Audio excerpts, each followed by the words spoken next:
ಶ್ರೀ ಗುರುಭ್ಯೋ ನಮಃ. ಹರಿ ಓಂ. ಪ್ರೀತಿಯ ವೀಕ್ಷಕರಿಗೆಲ್ಲ ನಮನಗಳು. ಹರೇ ರಾಮ.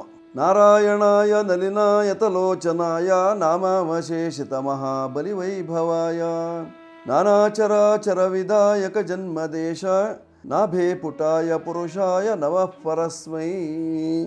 ಓಂ ಶ್ರೀ ನಾರಾಯಣಾಯ ನಮಃ. ಆತ್ಮೀಯರೇ, ಇಂದು 8ನೇ ತಾರೀಕು 7ನೇ ತಿಂಗಳು 2026ನೇ ಇಸ್ವಿ, ವಾರ ಬುಧವಾರವಾಗಿದೆ. ಈ ದಿವಸದ ಪಂಚಾಂಗ ಏನಿದೆ ಹೇಳುವಂಥದ್ದನ್ನು ನೋಡೋಣ. ರಾಶಿ ಫಲವನ್ನು ವೀಕ್ಷಣೆ ಮಾಡೋಣ. ಸ್ವಸ್ತಿ ಶ್ರೀ ವಿಜಯಾಭ್ಯುದಯ ನೃಪಶಾಲಿ ವಾಹನ ಗತಶಕ ವರ್ಷ 1948ನೇ ಮಂಗಳಕರ ಪರಾಭವನಾಮ ಸಂವತ್ಸರದ ಉತ್ತರಾಯಣ ಗ್ರೀಷ್ಮ ಋತು ನಿಜ ಜ್ಯೇಷ್ಠ ಮಾಸದ ಕೃಷ್ಣ ಪಕ್ಷದ ಅಷ್ಟಮಿ ಉಪರಿ ನವಮಿ ತಿಥಿಯ ಇರತಕ್ಕಂಥದ್ದು. ವಾರ ಬುಧವಾರವಾಗಿದೆ. ಈ ದಿವಸ ನಕ್ಷತ್ರ ರೇವತಿ ನಕ್ಷತ್ರ ಇದೆ. ಈ ದಿವಸದ ಯೋಗ ಅತಿಗಂಡ ನಾಮ ಯೋಗ ಇರತಕ್ಕಂಥದ್ದು. ಕರ್ಣ ಕೌಲವ ಕರ್ಣ ಇದೆ. ಉಪರಿ ತೈತಲ ಕರ್ಣ ಇರತಕ್ಕಂಥದ್ದು. ಇದು ಇವತ್ತಿನ ಪಂಚಾಂಗ. ಹಾಗಂತ ಇವತ್ತಿನ ದಿನದ ವಿಶೇಷತೆಯಲ್ಲಿ ನಾವು ನೋಡುವಾಗ ಅವಮಾಹ ಒಂದು ತಿಥಿಯ ಮೇಲೆ ಮತ್ತೊಂದು ತಿಥಿ ಬಂದದ್ದರಿಂದ ಸಪ್ತಮಿ ಮೇಲೆ ಅಷ್ಟಮಿ ಬಂದಿದೆ. ಆದ್ದರಿಂದ ಅವಮಾಹ ಇರತಕ್ಕಂಥದ್ದು. ಹೀಗಿರುವಾಗ ಖಗೋಳದಲ್ಲಿ ಆ ಗ್ರಹಗಳು ಎಲ್ಲೆಲ್ಲಿದ್ದಾವೆ, ಬದಲಾವಣೆ ಏನಾದರೂ ಆಗಿದೆಯಾ ನೋಡೋಣ. ನೋಡಿ, ಮೇಷರಾಶಿಯಲ್ಲಿ ಯಾವುದೇ ಗ್ರಹ ಇಲ್ಲ. ವೃಷಭ ರಾಶಿಯಲ್ಲಿ ಎಂದಿನಂತೆ ಕುಜ ಇದ್ದಾನೆ. ಮಿಥುನ ರಾಶಿಯಲ್ಲಿ ರವಿ ಬುಧರ ಯುತಿ.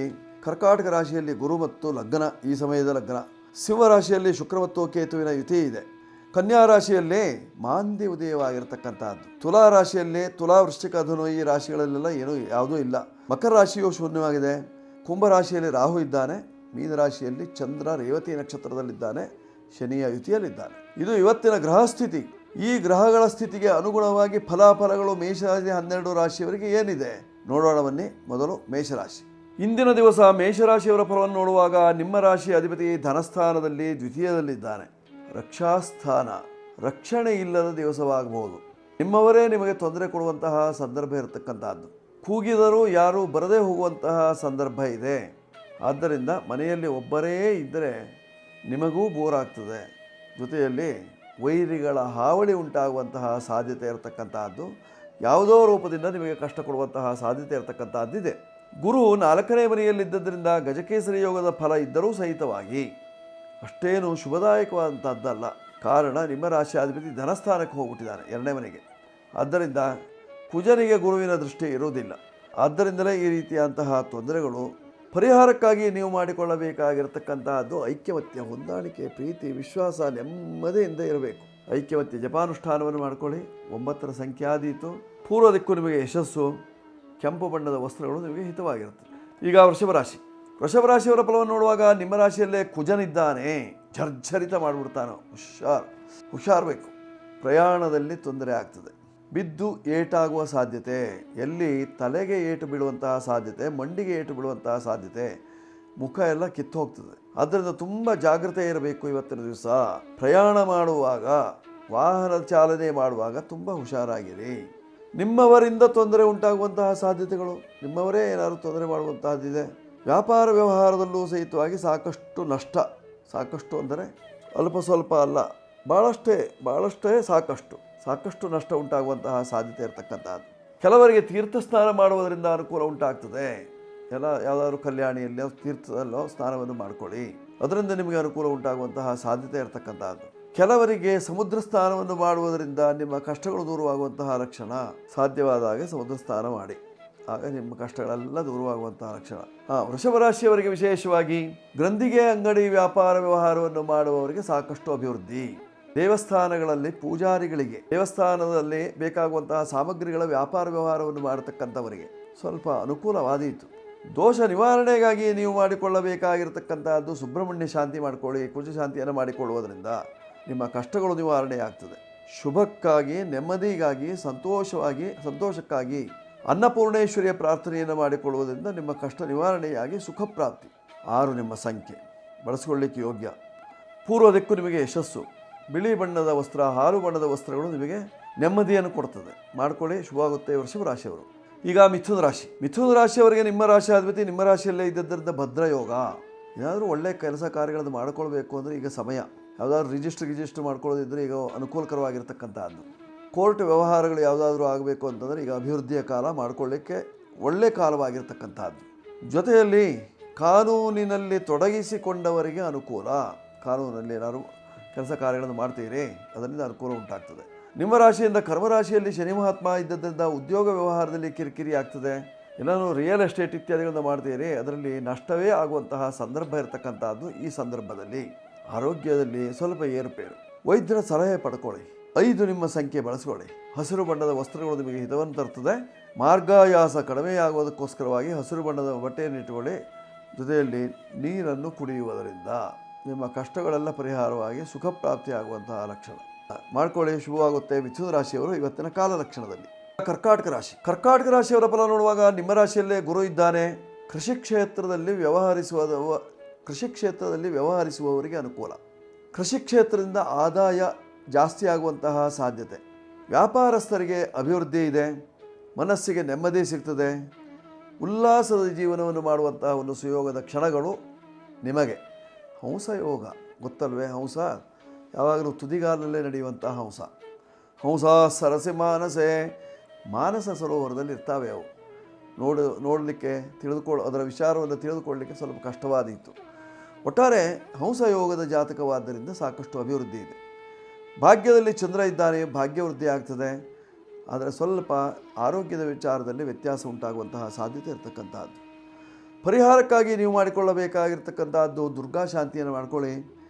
ದುರ್ಗಾ ದೀಪ ನಮಸ್ಕಾರವನ್ನು ಮಾಡ್ಕೊಳ್ಳಿ. ಹಾಗಂತ ಚಂಡಿಕಾ ಪಾರಾಯಣವನ್ನು ಮಾಡುವುದರಿಂದ ನಿಮ್ಮ ಕಷ್ಟಗಳೆಲ್ಲ ದೂರವಾಗಿ ಸುಖ ನೆಮ್ಮದಿ ಉಂಟಾಗುವಂತಹ ಲಕ್ಷಣ ಇವತ್ತಿನ ದಿವಸ. ಈಗ ಸಿಂಹರಾಶಿಯವರ ಫಲವನ್ನು ನೋಡುವಾಗ ನಿಮ್ಮ ರಾಶಿಯಿಂದ ಲಾಭ ಭಾವದಲ್ಲಿ ರವಿ ಬುಧರು. ಒಳ್ಳೆಯ ಲಾಭ, ಒಳ್ಳೆಯ ಅನುಕೂಲವಾಗುತ್ತದೆ. ಬಟ್ಟೆ ಅಂಗಡಿಯವರಿಗೆ ಅನುಕೂಲ, ಅಥವಾ ಗಾರ್ಮೆಂಟ್ಸ್ ಇತ್ಯಾದಿಗಳಲ್ಲಿ ಕೆಲಸ ಮಾಡ್ತಕ್ಕಂಥವರಿಗೆ ಅನುಕೂಲ, ಅಥವಾ ನೀವು ಮಾಡುವಂತಹ ಕೆಲವರಿಗೆ ಸಾಫ್ಟ್ವೇರ್ ಇಂಜಿನಿಯರಿಗೆ ಅನುಕೂಲ ಉಂಟಾಗುವಂತಹ ಸಾಧ್ಯತೆ. ಇನ್ನು ಮನೆಯಲ್ಲೇ ಉದ್ಯೋಗವನ್ನು ಮಾಡುವವರಿಗೆ ಸಾಕಷ್ಟು ಅಭಿವೃದ್ಧಿ, ನೆಮ್ಮದಿಯನ್ನು ಕೊಡುವಂತಹ ಸಾಧ್ಯತೆ ಇರತಕ್ಕಂಥದ್ದು. ಸಪ್ತಮದಲ್ಲಿ ರಾಹು ಇದ್ದದರಿಂದ ಸ್ವಲ್ಪ ನಾಗದೋಷದಿಂದ ಬಳಲ್ತೀರಿ. ದೇಹದಲ್ಲಿ ಜಾಡ್ಯತೆ ಉಂಟಾಗ್ತದೆ, ಅಥವಾ ಕಲೆಗಳು ಮೂಡುವಂತಹ ಸಾಧ್ಯತೆ, ಜೊತೆಯಲ್ಲಿ ನಾಗರ ಹುಣ್ಣು ಇತ್ಯಾದಿಗಳಿಂದ ತೊಂದರೆಯಾಗುವಂತಹ ಸಾಧ್ಯತೆ ಇರತಕ್ಕಂಥದ್ದು ಇವತ್ತಿನ ದಿವಸ ಸಿಂಹರಾಶಿಯವರು ಅಷ್ಟಮ ಶನಿ ದೋಷ ಇದ್ದದ್ದರಿಂದ ಪರಿಹಾರಕ್ಕಾಗಿ ಶನಿ ಶಾಂತಿ ಮಾಡಿಕೊಳ್ಳಿ. ಕಪ್ಪು ಹೊಟ್ಟೆಯಲ್ಲಿ ಕಪ್ಪು ಎಳ್ಳನ್ನು ಹಾಕಿ ಗಂಟು ಮಾಡಿ ಎಳ್ಳೆಣ್ಣೆಯಲ್ಲಿ ಅದ್ದಿ ಅದನ್ನು ಶನಿದೇವರಿಗೆ ದೀಪ ಹಚ್ಚಿ. ಆಗ ನಿಮ್ಮ ಸಂಕಟಗಳು ದೂರವಾಗುವಂತಹ ಲಕ್ಷಣ. 8 ದೀಪದಿಂದ ಕಂಟಕ ನಿವಾರಣೆ. ಈಗ ಕನ್ಯಾ ರಾಶಿಯವರ ಫಲವನ್ನು ನೋಡುವಾಗ ಸಪ್ತಮದಲ್ಲಿ ಶನಿ ಇತ್ತು ನೋಡ್ತಾ ಇದ್ದದರಿಂದ ಸಾಕಷ್ಟು ತೊಂದರೆಗಳು. ಅಪಘಾತ ಭಯ. ಒಂದೇ ವಾಹನದಲ್ಲಿ ಕುಟುಂಬದವರೆಲ್ಲ ಪ್ರಯಾಣ ಮಾಡಿದರೆ ಎಲ್ಲರೂ ವಾಹನ ಪಲ್ಟಿ ಆಗುವಂತಹ ಸಾಧ್ಯತೆ ಇರತಕ್ಕಂತಹದ್ದು ಇಂದಿನ ದಿವಸ. ಶನಿ ಮಹಾತ್ಮನ ಕ್ರೂರವಾದಂತಹ ದೃಷ್ಟಿ ನಿಮ್ಮ ಮೇಲಿದ್ದದರಿಂದ ಮಾಡುವಂತಹ ಕೆಲಸ ಕಾರ್ಯದಲ್ಲಿ ನಷ್ಟ ಹೊಂದುತ್ತೀರಿ. ವ್ಯವಹಾರದಲ್ಲಿ ನಷ್ಟ, ವ್ಯಾಪಾರದಲ್ಲಿ ನಷ್ಟ, ಉದ್ಯೋಗದಲ್ಲಿ ನಷ್ಟ, ಕೌಟುಂಬಿಕವಾಗಿ ನಷ್ಟ, ದಾಂಪತ್ಯದಲ್ಲಿ ನಷ್ಟ ಇತ್ಯಾದಿಗಳು ಉಂಟಾಗುವಂತಹ ಸಾಧ್ಯತೆ ಇರತಕ್ಕಂತಹದ್ದು 7ರ ಶನಿಯ ಕಾಟದಿಂದ. ಹಾಗಂತ 7ನೇ ಮನೆಯಲ್ಲೇ ಚಂದ್ರ ಇದ್ದಾನೆ. ಹೆಣ್ಣು ಮಕ್ಕಳಿಗೆ ಅನುಕೂಲ ಉಂಟಾಗ್ತದೆ, ಗಂಡು ಮಕ್ಕಳಿಗೆ ಮಾತ್ರ ಈ ರೀತಿ ತೊಂದರೆ. ಪರಿಹಾರಕ್ಕೆ ನೀವು ಶನಿ ಶಾಂತಿ ಮಾಡ್ಕೊಳ್ಳಿ. ಕನ್ಯಾ ರಾಶಿಯವರು ವಿಶೇಷವಾಗಿ 5 ನಿಮ್ಮ ಸಂಖ್ಯೆಯನ್ನು ಬಳಸಿಕೊಳ್ಳಿ. ಹಸಿರು ಬಣ್ಣದ ಬಟ್ಟೆಯನ್ನು ಧರಿಸುವುದರಿಂದ ಕ್ಷೇಮ. ಉತ್ತರ ದಿಕ್ಕಿನ ವ್ಯವಹಾರದಿಂದ ಕಾರ್ಯಸಿದ್ಧಿ ಆಗ್ತದೆ. ಇವತ್ತಿನ ದಿವಸ ವಿಷ್ಣು ಸಹಸ್ರನಾಮ ಪಾರಾಯಣವನ್ನು ಬಿಡಬೇಡಿ, ಮಾಡ್ಕೊಳ್ಳಿ, ಶುಭ ಆಗುತ್ತೆ. ಈಗ ತುಲಾರಾಶಿಯವರ ಫಲವನ್ನು ನೋಡುವಾಗ ನಿಮ್ಮ ರಾಶಿಯಿಂದ 8ನೇ ಮನೆಯಲ್ಲಿ ಅಂಗಾರಕನಿದ್ದಾನೆ. ಮಾಂಗಲ್ಯಕ್ಕೆ ತೊಂದರೆ. ಎಲ್ಲರೂ ಹೆಣ್ಣು ಮಕ್ಕಳಿಗೆ ಮಾಂಗಲ್ಯ ಹರಿದು ಬಿದ್ದು ಹೋಗ್ಬೋದು, ಅಥವಾ ಮಾಂಗಲ್ಯವನ್ನು ಯಾರು ಎತ್ಕೊಂಡು ಹೋಗ್ಬೋದು. ತೆಗೆದಿಟ್ಟು ಸ್ನಾನಕ್ಕೆ ಹೋಗಿರ್ತೀರಿ, ಎತ್ಕೊಂಡು ಹೋಗ್ಬಿಡ್ತಾರೆ. ಅಥವಾ ಯಾವುದಾದ್ರು ಮನೆಯಲ್ಲೇ ಎಲ್ಲರೂ ಇಟ್ಟಿರ್ತೀರಿ, ಕೆಲಸಗಾರರಿಂದ ತೊಂದರೆ ಉಂಟಾಗುವಂತಹ ಸಾಧ್ಯತೆ. ಅಥವಾ ನೀವು ಹೊರಗಡೆ ಹೋಗುವಾಗ ಮಾಂಗಲ್ಯವನ್ನು ಧರಿಸಿಕೊಂಡು ಕಾಣುವ ಹಾಗೆ ಹಾಕ್ಕೊಂಡು ಹೋಗಿರ್ತೀರಿ, ಕಳ್ಳರಿಂದ ತೊಂದರೆ ಉಂಟಾಗುವಂತಹ ಸಾಧ್ಯತೆ ಇದೆ. ಒಟ್ಟಾರೆ ಮಾಂಗಲ್ಯಕ್ಕೆ ಏನಾದರೂ ತೊಂದರೆ ಬರುವಂತಹ ಸಾಧ್ಯತೆ ಇರತಕ್ಕಂಥದ್ದು, ಅಥವಾ ಕೆಲವರಿಗೆ ಮಾಂಗಲ್ಯವೇ ಕಪ್ಪಾಗಿ ಹೋಗುವಂತಹ ಸಾಧ್ಯತೆ ಇರತಕ್ಕಂಥದ್ದು. ಎಲ್ಲ ಚೆನ್ನಾಗಿತ್ತು, ಫಳಫಳನೆ ಹೊಳಿತಾ ಇತ್ತು, ಇವತ್ತಿನ ದಿವಸ ನೋಡುವಾಗ ಕಪ್ಪಾಗಿರ್ತದೆ. ಅಂದರೆ ಏನೋ ಆಪತ್ತಿದೆ ಹೇಳುವಂತಹದ್ದನ್ನು ಮುನ್ಸೂಚನೆ, ಮುಂಜಾಗ್ರತೆಯನ್ನು ಮೂಡಿಸ್ತದೆ. ಪರಿಹಾರಕ್ಕೆ ನೀವು ಮಾಡಿಕೊಳ್ಳಬೇಕಾಗಿರ್ತಕ್ಕಂಥದ್ದು ಮಂಗಲಮೂರ್ತಿಯ ಆರಾಧನೆ. ಮಂಗಲಮೂರ್ತಿ ಅಂದರೆ ಯಾರು? ಗಣಪತಿಯ ಉಪಾಸನೆಯನ್ನು ಮಾಡಿಕೊಳ್ಳುವುದರಿಂದ ನಿಮ್ಮ ಕಷ್ಟ ನಿವಾರಣೆಯಾಗಿ ಸುಖ ಪ್ರಾಪ್ತಿಯಾಗುವಂತಹ ಲಕ್ಷಣ. ಮಾಡಿಕೊಳ್ಳಿ, ಶುಭ ಉಂಟಾಗ್ತದೆ. ತುಲಾರಾಶಿಯವರು ಇವತ್ತಿನ ಕಾಲ ಲಕ್ಷಣದಲ್ಲಿ. ಈಗ ವೃಶ್ಚಿಕ ರಾಶಿಯವರ ಫಲವನ್ನು ನೋಡುವಾಗ ನಿಮ್ಮ ರಾಶಿಯಿಂದ ಕರ್ಮಭಾವದ ಅಧಿಪತಿಯಾಗಿರತಕ್ಕಂತಹ ರವಿ ಅಷ್ಟಮದಲ್ಲಿದ್ದಾನೆ, 8ನೇ ಮನೆಯಲ್ಲಿ. ಕೆಲವರಿಗೆ ಉದ್ಯೋಗ ನಾಶ, ಕೆಲವರಿಗೆ ಅವಧಿಯನ್ನು ಕೊಟ್ಟು ಬಿಡ್ತಾರೆ, ಇನ್ನು ಸ್ವಲ್ಪ ದಿವಸದಲ್ಲಿ ನೀವು ಬಿಡಬೇಕು. ಹೀಗಾಗಿ ಉದ್ಯೋಗದಲ್ಲಿ ಏನಾದರೂ ಕಿರಿಕಿರಿ ತೊಂದರೆಗಳು ಉಂಟಾಗುವಂತಹ ಸಾಧ್ಯತೆ, ಧನ ನಷ್ಟ, ಗೌರವ ನಷ್ಟ, ವ್ಯವಹಾರ ನಷ್ಟ, ವ್ಯಾಪಾರ ನಷ್ಟ ಇತ್ಯಾದಿಗಳೆಲ್ಲ ಉಂಟಾಗುವಂತಹ ಸಾಧ್ಯತೆ ಇರತಕ್ಕಂಥದ್ದು ಪಂಚಮ ಶನಿ ಇದ್ದದ್ದರಿಂದ. ಗುರು ಏನೋ ಭಾಗ್ಯದಲ್ಲಿದ್ದಾನೆ, ಪೂರ್ಣದೃಷ್ಟಿಯಲ್ಲಿ ನೋಡ್ತಾ ಇದ್ದಾನೆ, ಆದರೂ ಸಹಿತವಾಗಿ ವ್ಯವಹಾರಗಳು ಸರಿಯಾಗಿ ನಡೆಯದೇ ಇರಬಹುದು. ದೋಷ ಪರಿಹಾರಕ್ಕಾಗಿ ಗುರುವಿನ ಪ್ರಾರ್ಥನೆ, ಆಂಜನೇಯನ ಪ್ರಾರ್ಥನೆ, ಸುಬ್ರಹ್ಮಣ್ಯ ದೇವರ ಪ್ರಾರ್ಥನೆ ಮಾಡ್ಕೊಳ್ಳಿ. ಆಗ ಕಷ್ಟ ನಿವಾರಣೆ ಆಗ್ತದೆ. 9ರ ಸಂಖ್ಯೆ ಅನುಕೂಲ. ಕೆಂಬಣ್ಣ, ಹಳದಿ ಬಣ್ಣ, ಹಸಿರು ಬಣ್ಣ ಇವೆಲ್ಲ ನಿಮಗೆ ಅನುಕೂಲಕರವಾಗಿದೆ.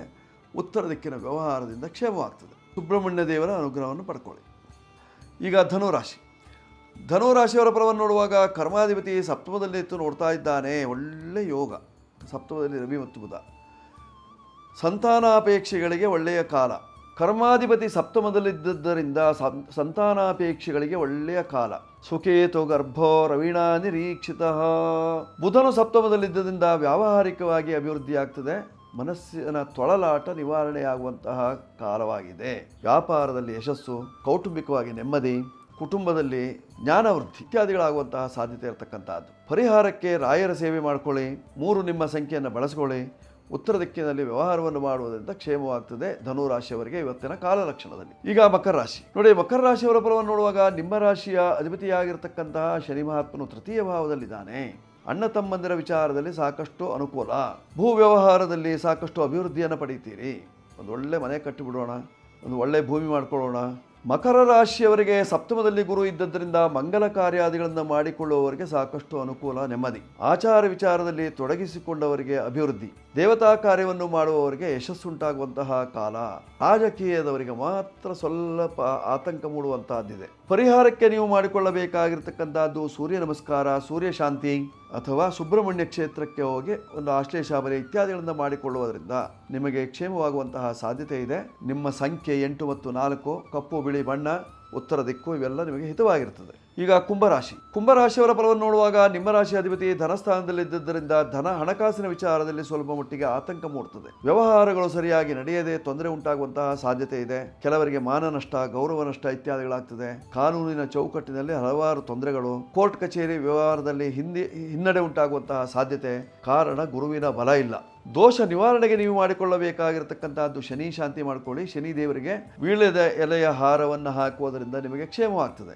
ನೀವು ಬಳಸಬೇಕಾಗಿರ್ತಕ್ಕಂತಹ ಸಂಖ್ಯೆ 8 ಮತ್ತು 7. ಉತ್ತರ ದಿಕ್ಕು ನಿಮಗೆ ಅನುಕೂಲ. ಆಂಜನೇಯನ ಅನುಗ್ರಹದಿಂದ, ಆಂಜನೇಯನ ಕೃಪಾಕಟಾಕ್ಷದಿಂದ ನಿಮ್ಮ ಕಾರ್ಯಸಿದ್ಧಿ ಆಗ್ತದೆ. ಬಳಸಿಕೊಳ್ಳಬೇಕಾಗಿರ್ತಕ್ಕಂತಹ ಬಣ್ಣ ಕಪ್ಪು ಬಿಳಿ ಬಳಸಿಕೊಳ್ಳಿ, ಶುಭವಾಗುತ್ತೆ ಕುಂಭರಾಶಿಯವರು. ಈಗ ಮೀನರಾಶಿ. ಮೀನರಾಶಿಯವರ ಫಲವನ್ನು ನೋಡುವಾಗ ಸಪ್ತಮಾಧಿಪತಿ ಅಂತ ಬುಧ ಕೇಂದ್ರಕ್ಕೆ ಬಂದದ್ರಿಂದ ಒಳ್ಳೆಯ ಯೋಗದ ಫಲ. ದಾಂಪತ್ಯ ಜೀವನದಲ್ಲಿ ಸುಖ ನೆಮ್ಮದಿ. ನೀವೇನಾದರೂ ವಿವಾಹಾದಿ ಸಂಸ್ಕಾರಗಳನ್ನು ಪಡೆಯಬೇಕು ಅಂತಾದರೆ ಈಗ ಒಳ್ಳೆಯ ಅವಕಾಶ ಇರತಕ್ಕಂಥದ್ದು. ಆರೋಗ್ಯದಲ್ಲಿ ವೃದ್ಧಿ ಆಗ್ತದೆ. ಜೀವನದಲ್ಲಿ ಯಶಸ್ಸಿದೆ. ನಿಮ್ಮ ಉದ್ಯೋಗ ವ್ಯವಹಾರದಲ್ಲಿ ನೀವು ಯಶಸ್ಸನ್ನು ಕಾಣಲಿಕ್ಕೆ ಸಾಧ್ಯತೆ ಇದೆ. ಮನೆಯಲ್ಲೂ ಸಹಿತವಾಗಿ, ಕುಟುಂಬದಲ್ಲೂ ಸಹಿತವಾಗಿ ನೆಮ್ಮದಿ. ದೋಷ ನಿವಾರಣೆಗಾಗಿ ಶನಿ ಶಾಂತಿ ಅಗತ್ಯ. ಕಪ್ಪು ಬಣ್ಣದ ವಸ್ತ್ರವನ್ನು ದಾನ ಮಾಡಿಕೊಳ್ಳಿ. ಕಪ್ಪು ಎಳ್ಳನ್ನು ದಾನ ಮಾಡಿಕೊಳ್ಳುವುದರಿಂದ ಮೀನರಾಶಿಯವರಿಗೆ ಶುಭವಾಗ್ತದೆ. 3 ನಿಮ್ಮ ಸಂಖ್ಯೆ ಬಳಸಿಕೊಳ್ಳಿ. ಹಳದಿ ಬಣ್ಣದ ವಸ್ತ್ರಗಳು ನಿಮಗೆ ಅನುಕೂಲಕರವಾಗಿದೆ. ಉತ್ತರ ದಿಕ್ಕು, ಈಶಾನ್ಯ ದಿಕ್ಕು ನಿಮಗೆ ಯಶಸ್ಸನ್ನು ಕೊಡುವಂತಹ ದಿಕ್ಕಾಗಿದೆ. 12 ರಾಶಿಯವರು ಇವತ್ತಿನ ದಿವಸದ ಸಕಲ ಸಂಕಷ್ಟ ನಿವಾರಣೆಗಾಗಿ ವಿಷ್ಣು ಸಹಸ್ರನಾಮ ಪಾರಾಯಣವನ್ನು ಮಾಡುವುದರಿಂದ 3 ಸಾರಿ ಮಾಡಬೇಕು. ಮಾಡಿದಲ್ಲಿ ನಿಮ್ಮ ಕಷ್ಟಗಳೆಲ್ಲ ದೂರವಾಗಿ ಸುಖ ನೆಮ್ಮದಿ 12 ರಾಶಿಯವರಿಗೆ. ವೀಕ್ಷಕರೇ, ಈ ಸಂಖ್ಯೆ ಇಷ್ಟವಾಗಿದ್ದಲ್ಲಿ ಸಬ್ಸ್ಕ್ರೈಬ್ ಮಾಡಿ, ಬೆಲ್ ಬಟನ್ ಒತ್ತಿ, ಲೈಕ್ ಕೊಡಿ. ಕೆಳಭಾಗದಲ್ಲಿ ಸಂಖ್ಯೆ ನಂಬರ್ಗಳು ಬರ್ತಾ ಇದೆ, ಬೇಕಾದರೂ ಉಪಯೋಗಿಸ್ಕೊಳ್ಳಿ. ಶುಭವಾಗುತ್ತೆ, ಮಂಗಳವಾಗುತ್ತೆ. ಶುಭಮಸ್ತು.